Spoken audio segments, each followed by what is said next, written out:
dans mon propos, je commence d'abord par rappeler ce que nous sommes en train de construire, c'est une paroisse. Indépendamment de se dire il y en a 33 ou il y a 2 groupements paroissiaux, simplement j'ai entendu une jolie expression pour désigner ces groupes dans lesquels on travaille ensemble, les deux groupements paroissiaux. On parle de paroisse, écoutez-moi bien, multicampanaire. Alors campanaire, c'est les cloches. Donc il y a 2 paroisses multicampanaires, au total ça fait 33 clochers. Une paroisse, c'est un lieu, grande définition, un lieu pour tous et pour tout. En effet, la vie paroissiale, elle accompagne les gens depuis leur naissance à la foi, par le baptême, jusqu'à leur naissance à la vie éternelle, au moment des obsèques. Et normalement, on doit trouver dans la vie paroissiale ce qui est nécessaire à chacun, à chaque baptisé, pour devenir chrétien et pour faire Église. Et cette paroisse que je définis en théorie, elle est portée par tous les paroissiens, tous les baptisés. Ceux-ci ont à prendre soin les uns des autres, à se prendre en charge mutuellement, à être et devenir et rester chrétien par l'écoute de l'Évangile, la célébration des sacrements et le témoignage commun au service de leurs frères et sœurs en humanité. Alors, écrivez pas tout ça, c'est des choses qui sont connues. Hein, chaque baptisé a sa place. Pour l'instant, on est au niveau de tous les baptisés. Écoute de l'Évangile, célébration des sacrements et témoignage du service des frères. Ça, c'est toujours les trois éléments qui servent de repère quand on essaie de relire c'est le Concile Vatican II qui nous les a rappelés, mais quand on essaie de relire la vie et des responsables et de chaque baptisé. Dans la joie de l'Évangile, le pape François, la joie de l'Évangile, donc l'exhortation apostolique dans laquelle on trouve des tas de choses concernant les responsabilités de la vie paroissiale, il définit la paroisse comme une communauté de disciples missionnaires qui prennent l'initiative, qui s'impliquent, qui accompagnent, qui fructifient, qui fêtent. La communauté évangélisatrice expérimente que le Seigneur a pris l'initiative, il l'a précédée dans l'amour, et en raison de cela, elle sait aller de l'avant, prendre l'initiative sans crainte, aller à la rencontre, chercher ceux qui sont loin, etc. Une communauté de disciples missionnaires qui prennent l'initiative, qui s'impliquent, qui accompagnent, qui fructifient, qui fêtent. C'est dans la joie de l'Évangile, au numéro 24. Si vous avez ça chez vous, vous pouvez toujours le relire. Je donnerai quelques numéros qui sont des repères dans ce long texte. Alors le numéro 24, c'est quelque chose qui définit l'Église, mais qui définit aussi chaque communauté paroissiale. Alors, ce que nous devons nous rappeler, et notre chant tout à l'heure le rappelait, c'est que qu'est-ce qui construit l'Église, qu'est-ce qui construit une paroisse? C'est l'Esprit Saint. Et il construit l'Église par l'intermédiaire des baptisés, en particulier en leur partageant, en leur donnant de nombreux charismes. Ce mot de charisme, j'aurai l'occasion de le reprendre parce qu'il est un élément important dans la vie de nos paroisses dont nous avons à prendre conscience. Tout à l'heure, on nous lira un passage de la première lettre de saint Paul aux Corinthiens, au chapitre 12, et ce chapitre redira cela. On trouve dans saint Paul qui est le témoin de la manière dont les premières communautés chrétiennes se sont organisées. On trouve beaucoup de paroles précisément au sujet de ces charismes. Donc l'Esprit Saint construit l'Église, 1 par les charismes et 2 par la parole de Dieu. le pape François, dans la même exhortation apostolique, la joie de l'Évangile, parle de l'air pur du Saint-Esprit qui nous libère de rester centrés sur nous. Donc, quand je dis l'Esprit Saint construit l'Église, par les charismes et par la parole de Dieu, et de manière plus globale et plus, si on peut, plus réjouissante, moins contraignante, c'est l'air pur du Saint-Esprit qui nous libère de rester concentrés sur nous. C'est dans la joie de l'Évangile numéro 97. Alors, parmi ces charismes, il y en a un qui va être le charisme de pasteur. Dans la manière dont l'Église, dès la Pentecôte, et petit à petit, elle a pris conscience de ce qu'elle était, de ce qu'elle doit faire, donc c'est développé un charisme particulier, qui est le charisme de pasteur, qui va nous conduire dans l'organisation de l'Église au rôle des évêques en particulier. Le pasteur qui est conducteur et constructeur de la communauté parce qu'il préside l'Eucharistie. La présidence de l'Eucharistie est un élément central dans la manière dont l'Église naissante s'est conçue, a conçu qu'elle devait fonctionner. Président de l'Eucharistie et établissant le lien entre les églises locales. Le pasteur, il manifeste son rôle en président de l'Eucharistie, c'est une manière de conduire, de construire la communauté, et il établit le lien entre les églises locales. Le pasteur, tout à l'heure Monique le rappelait, c'est dans la joie d'Évangile au paragraphe 31, il est à la fois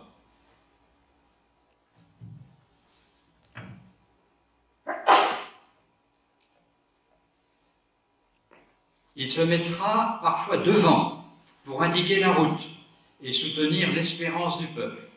D'autres fois, il sera simplement au milieu de tous, dans une proximité simple et miséricordieuse, et en certaines circonstances, il devra marcher derrière le peuple pour aider ceux qui sont restés en arrière, et surtout parce que le troupeau lui-même possède un odorat pour trouver de nouveaux chemins.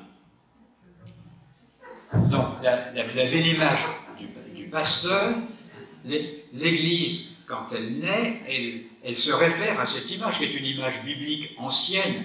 Les prophètes, en particulier Ézéchiel, avaient parlé des pasteurs à qui le peuple de Dieu est confié. Et Ézéchiel mettait en garde contre les mauvais pasteurs. On a des pages entières d'Ézéchiel sur les pasteurs qui s'engraissent eux-mêmes et qui tondent des brebis, mais qui ne sont pas au service de celle qui est perdue ou de celle qui est blessée. Et le Seigneur promet des bons pasteurs ou un bon pasteur. Et donc, quand l'Église a commencé à s'organiser, elle a recueilli cette image-là et elle l'a pensée, et ça vient jusqu'à nous, à travers cette belle image du pape François, qui nous situe le pasteur devant pour indiquer le chemin, au milieu dans une proximité simple et miséricordieuse, et derrière, et pourquoi derrière? Parce qu'il suit, des fois on dit en souriant, je suis leur chef, donc je les suis. Mais c'est pas complètement faux, dans la mesure où derrière ça, il y a cette conviction que le troupeau lui-même possède un odorat pour trouver de nouveaux chemins. Et je pense que de nos jours, c'est quelque chose d'important d'intégrer cette dimension, et quand on est évêque, mais aussi quand on partage la charge pastorale. Qui partage la charge pastorale? Les prêtres et tous les laïcs qui reçoivent des responsabilités, qui sont appelés à des responsabilités en Église. Donc ce que je dis du pasteur, en condensé, ça retombe aussi sur chacune d'entre vous, dans la mesure où vous avez été appelés, où vous êtes appelés à partager la charge pastorale, et donc votre place, elle est aussi devant, au milieu et derrière. Alors, être à l'écoute de l'odorat, c'est peut-être l'image, elle est un petit peu maladroite. Hein. Est-ce qu'on est à l'écoute de ce que... Mais le troupeau lui-même, il y a dans le peuple de Dieu, des gens qui sentent des choses, à qui l'Esprit Saint éclaire l'esprit pour repérer où il y a un chemin. Le troupeau lui-même possède un odorat pour trouver de nouveaux chemins. Alors, le charisme de pasteur, qui est donné aux évêques, mais qui est celui aussi des collaborateurs de l'évêque, parmi lesquels les prêtres, et pour les prêtres, il y a la présidence et la construction de la communauté, dont la présidence de l'Eucharistie, mais qui se fait toujours, quand un prêtre préside l'Eucharistie, il le fait toujours en référence à l'évêque. On n'en est pas forcément très conscient, mais au cœur de la prière eucharistique, on cite le nom de l'évêque. On cite le pape François et notre évêque Jacques. C'est pas simplement parce que c'est dans le bouquin et qu'on va le citer, mais ça dit quelque chose d'important, c'est-à-dire la charge pastorale, elle est partagée en communion avec la mission de l'évêque. Et puis il y a donc aussi les autres ministres, je le disais, je crois que j'ai écrit quelque chose à leur sujet. Ah oui, j'ai lu ça dans le temps de ma préparation, je lis pour insister, aux pasteurs proprement dits, qui sont pasteurs en raison de leur ordination. Il faut associer les diacres et les autres ministres, c'est-à-dire les baptisés, les laïcs qui ont été appelés, investis et envoyés pour disposer toute la communauté ecclésiale à sa mission. Des baptisés qui sont appelés, investis et envoyés pour disposer la communauté ecclésiale à sa mission. Et ils participent à la charge pastorale, d'une manière ou d'une autre, à quelque degré que ce soit, participent à l'exercice de la charge pastorale. Donc, l'Église, dans ses premiers temps, invente cette fonction, elle s'inspire de ce que les prophètes ont annoncé, cette fonction pastorale, elle est réfléchie. Cette charge d'évêque ou de prêtre, elle est toujours collégiale. Et bien entendu, si la charge pastorale d'un évêque ou celle d'un prêtre, elle est collégiale, on peut dire que le mot va s'appliquer aussi aux autres participants de la charge pastorale, aux autres acteurs de la charge pastorale. Comment vivre cette charge de manière collégiale. On n'est pas tout seul.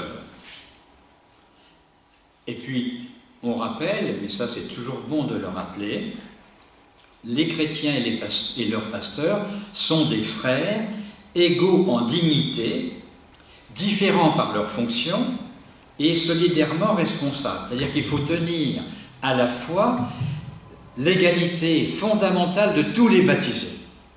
Et qu'est-ce qui est premier? C'est le baptême. Je retrouverai une citation bientôt du pape François dans la feuille suivante sur l'égalité fondamentale.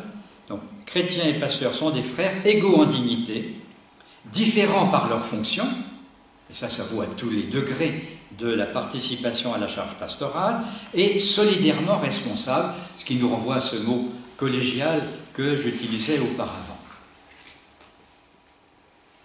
C'est donc important à la fois de bien situer tous les ministères, et parmi eux, le ministère ordonné.